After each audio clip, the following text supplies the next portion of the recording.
Hi everyone.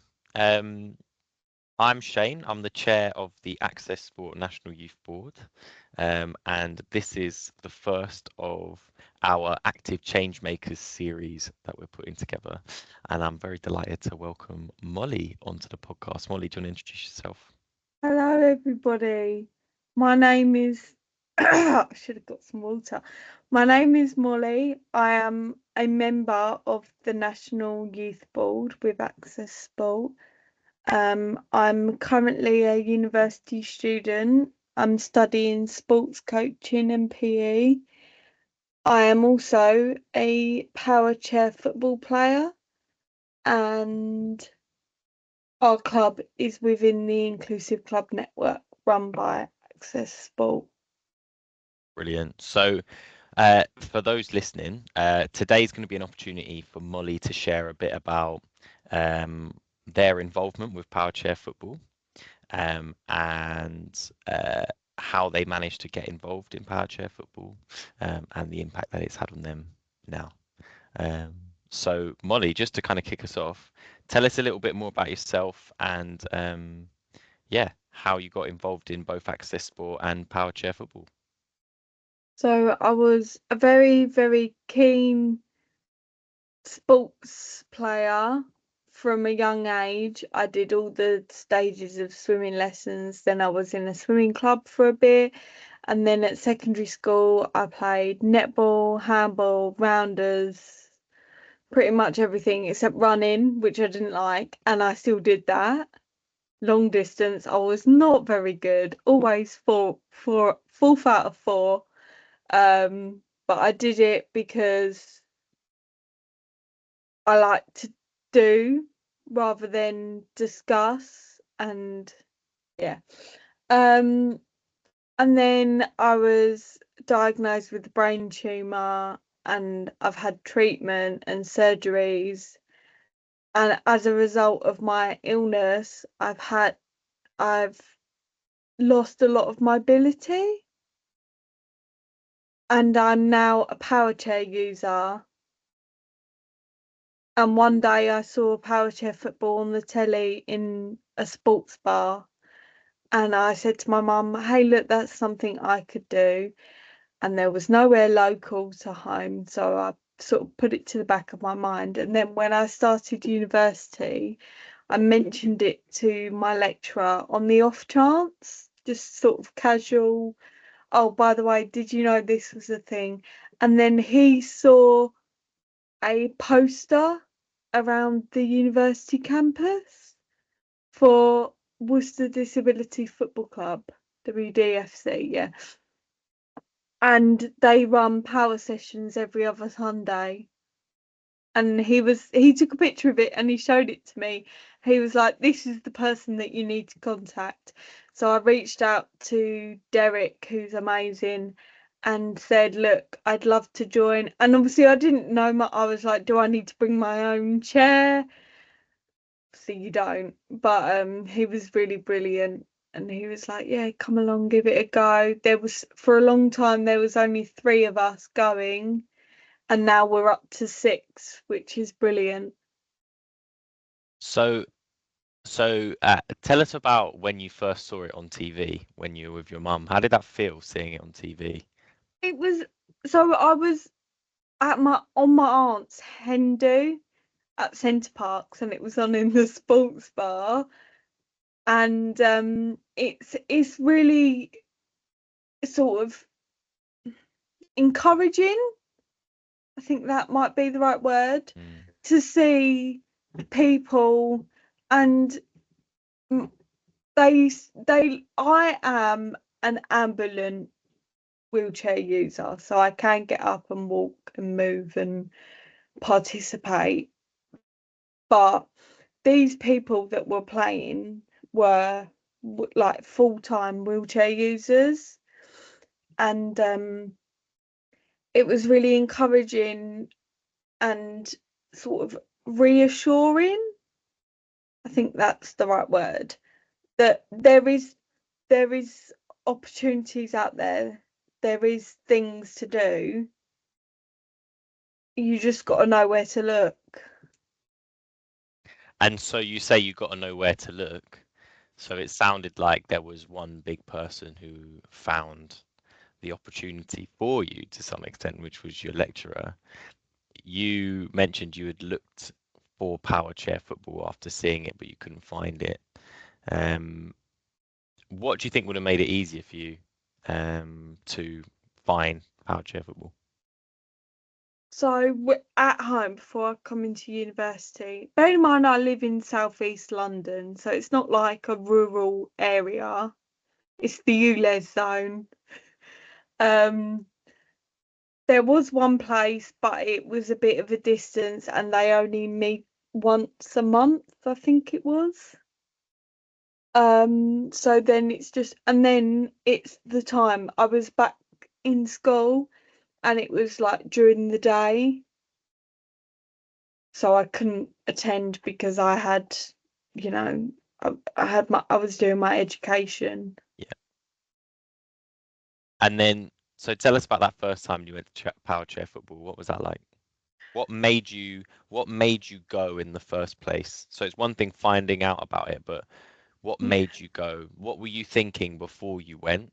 And then what did you think once you arrived? Honestly, I was like, this is going to be so much fun. I'd seen them on the telly and they like do full spins and it just looked brilliant. And I was like, I'm ready to go. I'm ready. I was playing bocce for a while, but I found that it wasn't like filling my, how everyone's got like containers of things that they need. So like companionship, love, family, less important things. Mm, I have one for competition and mm, competitive, and bocce just wasn't filling it, and I was like, I've got to go and get it. I've got to go. I've just got to put myself out there, and hoping to make. I was at it was my first year of university as well. So I was 200 miles from home and I was like, I'm going to go, going to make new friends, and meet people, network, explore, the professional development alongside the personal fulfillment. mm. And then so when you arrived, so you were excited about going there. When you arrived, what was that like? Tell us about your first experience at power chair football. So there was literally myself, 22 years old, and two 8-year-old boys. And they both have the same name. So they're Oliver and Ollie, but I think they're both called Oliver. So we were Mollie, Ollie, Ollie, which, you know, if you add their ages together, they wouldn't have reached my age, but they're absolutely brilliant. And they're supported by their families, which their families are then supportive of me coming. And at one point we have some days we were having more coaches than participants at the sessions, Mm, but you never know. And it allowed us to meet and make connections. So it was filling up and then play. And it's great playing. It's so much fun to play. It really is as fun as it sounds. So it was filling up my competitive um jar. And I remember one of the first weeks, and one of the dads of the boys said to me, "Oh, the fact that they're 8, you're not taking it easy on them, are you?" And I was like, "Absolutely not." so your competitive container was filling up gradually It then. was, yeah. I mean, it fills up and then it lasts me about 2 weeks, but Yeah. right. And you mentioned like a sense of togetherness with this. Like, tell us a bit more about that. So, um, yeah, the boys. I'll tell There you what, no, was go back, Molly. Go back, Molly. okay. We'll edit that out. Answer this one first. So, for those that don't know what power chair football is, are you able to explain it in a couple of short sentences? So it's four-a-side. It's played in an electric wheelchair with like a I don't know how to describe it, like a bumper, like bumper cars bumpers Yeah, on the front to, and then you swing your chair around and you hit the ball across and it's inside out. It's inside. it's indoors. It's indoors, yeah. Brilliant. So it's only four a side. So really, for a full match, you only need eight of you. Yeah. Brilliant. And yeah, going back to them when you were there, you felt a sense of togetherness. Tell us a bit more about that. Yeah, well, I was being a lot older than the other participants as well. You do think, this is a bit strange, but actually, there it's just, yeah, everyone is a really close, you know, and you can, if you're having a bad week, you could go and sit and talk to someone. There's someone there that will listen and help, and we all have bad days, but yeah, it's Brilliant. nice being 200 miles away from home and knowing that actually there is someone in your corner. Mm. And who was kind of leading these sessions?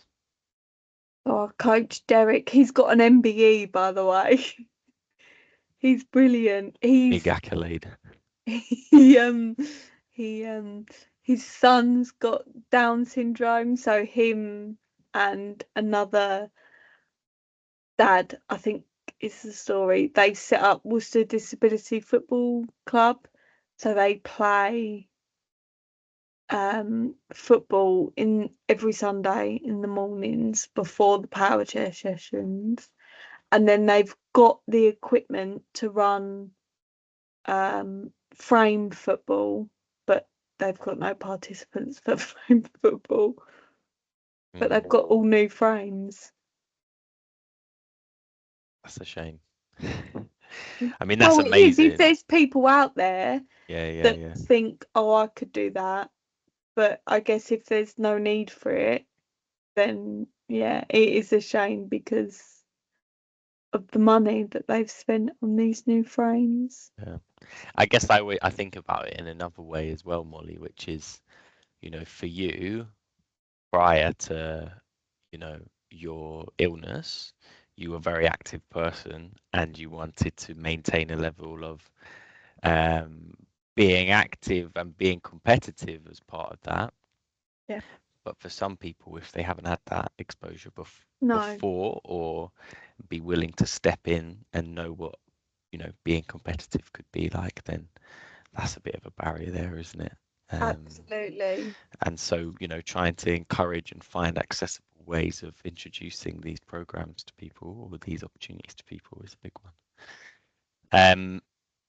Next question for me is, your role is like, explain a bit about your role as in someone who's as a participant and the impact that that has had, being a part of Power Chair Football has had on you and your role as a participant, the impact that that's had on those that are involved in Power Chair Football.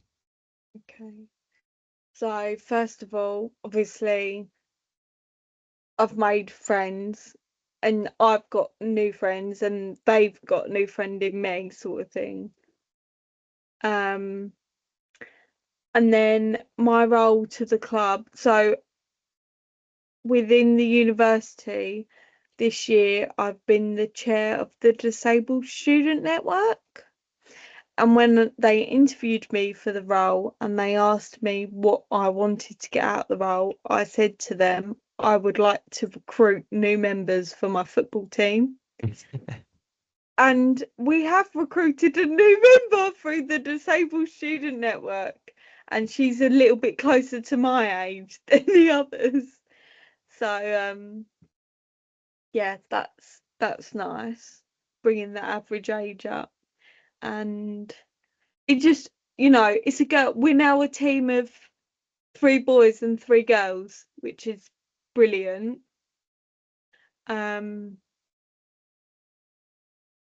Yeah. And what would you like to see happen with wheelchair power chair football? Let me rephrase that. And what would you like to see with power chair football in the future? Within the club or generally? Both. Okay, so I would like to see the club grow and thrive. And at the moment, we're looking for funding so that we can get the regulated bumpers so that we can play other teams and compete. That would be really nice to compete. For power chair football as a sport, I'd like to see more of it and spread awareness and for more people to know, because I don't think people are. I mean, I didn't know it was a sport until I saw it on the TV. So I'm sure there's other people out there that don't know about it. So for those that don't know about it, how and they would like to know a bit more, how can they get involved? Well, first of all, I think they should just look it up on YouTube because it's brilliant. Some of the like elite stuff, and you'd definitely be amazed. I think I saw one guy playing and he had no arms and he was controlling the wheelchair with his toes, Let's go. maybe. If toes don't freak you out too much, I'd say go and have a look. And then anyone can play. You don't have to be, this is the thing, you don't have to be in a wheelchair or have any sort of disability to play because of the reverse inclusion that power chair football uses. So you can go and play in a local club if there's one near you, and absolutely do, because they probably don't have enough players because not enough people know about it. Mm. And So and what opportunities are there to be involved outside of being a player? well, there's always coaching. You can do coaching qualifications for power chair football. You can go, and I don't know, if you're a business owner, you could maybe get do sponsorships or just support your local team or my team. We are the Worcester Wizards. Come and follow us on Instagram. Quick plug there. Quick plug there. And just to finish it off, Molly, what's one bit of advice you would give to someone who might be in a similar position to you and is unsure about getting involved in power chair football? Yes, you can. Just stop making excuses. Stop being like, oh, it's on a Sunday morning. Oh, I'm too old. Oh, I'm the oldest person there. I'm the youngest person there. I'm not disabled enough. No, no excuses. Just do it. Just Sorry, get stuck is in. that copyright? Let's see. Let's see. I don't think we're high profile enough for that to count. But look, Molly, that's been amazing, and thanks for sharing a bit about yourself and your story and the impact that you're having in Worcester with the Worcester Wizards. And yeah, get involved for those that want to know more. Thanks, Shane.